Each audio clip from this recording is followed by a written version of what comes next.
मोठी करत असते, लक्षात घेतलं पाहिजे. की नांदेड महानगरपालिकेमध्ये काँग्रेस आणि वंचित आघाडी एकत्रपणे या ठिकाणी लढायचं दोन्ही प्रमुखांनी नेत्यांनी या ठिकाणी आपली भूमिका स्पष्ट केलेली आहे. आणि ही भूमिका स्पष्ट केल्यानंतर आज जे वातावरण तयार झालेलं आहे की या ठिकाणचं 100% काँग्रेस आणि वंचित आघाडीच महानगरपालिकेमध्ये बहुमतामध्ये निवडून येतील हे उघड झालेलं आहे. आता याच्यामध्ये ज्या काही घटना घडल्यात मागच्या काळामध्ये की शिवसेना काँग्रेसचे काही लोकांना सदस्यांना तिकडे मध्ये पाठवण्याचा ते षडयंत्र केलं. कारण त्यांना माहिती आहे सरळ निवडणुका आपण जिंकू शकत नाही, फोडल्याशिवाय काँग्रेस पक्षाला फोडल्याशिवाय निवडणुका जिंकू शकत नाही. त्यातला हा एक प्रयोग आहे. गॅरंटीचा काय विषय असतो.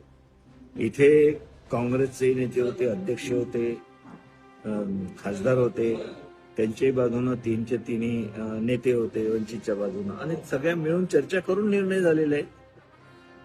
याच्यामध्ये मजबूतीने एक ताकद आहे या आघाडीमध्ये आणि पुढे जाईल या आघाडी.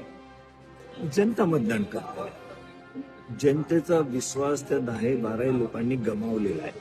त्यामुळे कोणतीही जनता त्यांच्या पाठीमागे उभी नाही. कितीही मोठे असले तर त्यांच्या पाठीमागे ते उभे राहणार नाही. नाही, नगरपालिका होती ती, ही महानगरपालिकेची आघाडी झालेली आहे.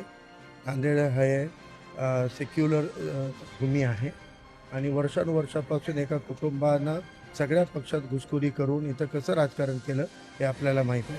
त्यामुळं त्या कुटुंबाच्या पासून मुक्त करण्यासाठी आणि नांदेडमधल्या सगळ्या SC, ST, OBC, मुस्लिम यांना प्रतिनिधित्व देऊन ही लढाई लढण्यासाठी काँग्रेस आणि वंचित बहुजन आघाडीची इथं आघाडी झालेली आहे.